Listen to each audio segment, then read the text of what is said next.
Welcome to the Wolverine.com video. I am Michael Spath here with my colleague Andy Reid as we talk about the Michigan defense after 4 games. They've gotten through the non-conference. Certainly it's not the season that we were expecting. Great win over Notre Dame. Played well enough defensively in that game, but played really well offensively. And then we expected Michigan to blow out Akron and Connecticut, and it didn't happen in either game. And now a lot of people are questioning the future of this team this season, and certainly are asking a lot of questions offensively. We're going to talk about the defense, the defensive side of the ball, though, and looking at it, they finally had some pressure up front against Connecticut. When you look at that side of the ball and you look at the defensive line in particular, did we see the defensive line show that they're going to be okay? This is what to expect the rest of the year: 3.5 sacks, lots of pressure on quarterback Chandler Whitmer, or is that still a concern? I think it's still a concern. Through 3 games, Connecticut has given up 13 sacks. So that's not the best offensive line. And they were missing their starting right tackle. So you're talking about a team that they should have been able to get that pressure on. It is a good sign that they did get that pressure, because they should have against Akron, and they didn't do it. So I think it is a nice step forward, but there are definitely still concerns along the defensive line. There were far too many times where they broke contain. Brennan Byer, who's a junior who should know better, broke contain a couple times. Mario Ojemudia got caught too far in the backfield a couple times. So there's still things to work on, but that game was a nice step in the right direction moving forward. Well, I think the big thing was that Frank Clark had a nice game. 2 sacks, 5 tackles. Really seemed to play his best. And if this defensive line is going to be the strength we all thought it was going to be, then a guy like Frank Clark has to be able to bring that performance week after week. It can't be, hey, I had a great game against Connecticut, next week against Minnesota, I don't really show up. I show up against Penn State, I don't show up against Indiana. They need consistency out of him, because he is he's the game changer. He's the one that makes offenses pay attention to him. He's the one that frees up teammates to make plays. And when Jake Ryan comes back, whether it's for Minnesota or Penn State or down the road for Michigan State, if you have 2 of those guys, 2 guys that can disrupt a passing game by getting to the quarterback, that's going to make the entire defensive front 7 a lot better. And you throw in Brennan Byer, who could play some defensive end, and he has shown remarkable strides in his pass rushing ability from this point last year. And that's a pretty scary situation for any opposing quarterback. Well, I think when you look at the linebackers, I think Desmond Morgan has played very well so far.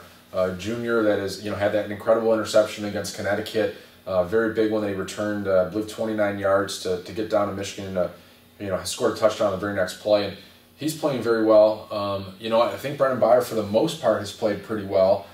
James Ross and Joe Bolden are kind of splitting the snaps at the will position right now, because James Ross is not really giving the coaches what they want. I think the big thing, if there's going to be any improvement from the linebackers, or where they need to improve, is they need to improve their drops. They're not doing a very good job picking up a tight end coming up the middle.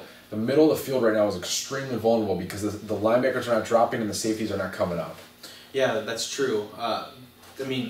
With the exception of Morgan, because I think he's done a really nice job in every aspect. He is possibly the most technically proficient player Michigan has on defense. He does everything right, down to tackling everything. The will position is a bit of a concern right now, because neither of those guys is really making it their own. One of them has to step up a little more, and then at Sam, you're going to get the best linebacker possibly in the Big Ten back here in maybe a month. Yeah, that's a lot to be excited about with Jake Ryan. We don't know yet. We don't know yet when he's going to be back. Is it going to be for the Big Ten opener? There's been some talk that could be the case. Is it going to be for Penn State? And bringing a talent back like that, a guy with so much confidence and so much ability, is going to make everybody else better. And that's what, this defense is not that far away. No. They've certainly... They gave up 206 yards of offense to Connecticut. And, they're not... world beaters on offense, but they had I think the 24th ranked passing offense in the country coming into that game. They were throwing the ball all over the place in the first 2 games, and the secondary really kind of shut that down, didn't give them any options, and 2 of the scores were on a defensive touchdown and from the 12-yard line after the punt fumble. So I think the defense is really starting to come together. There's been some issues, but it's looked good a lot of the season so far. I would agree. I think when you look at this team and you say, okay, is this team that's still going to be in a position to contend for the Big Ten title?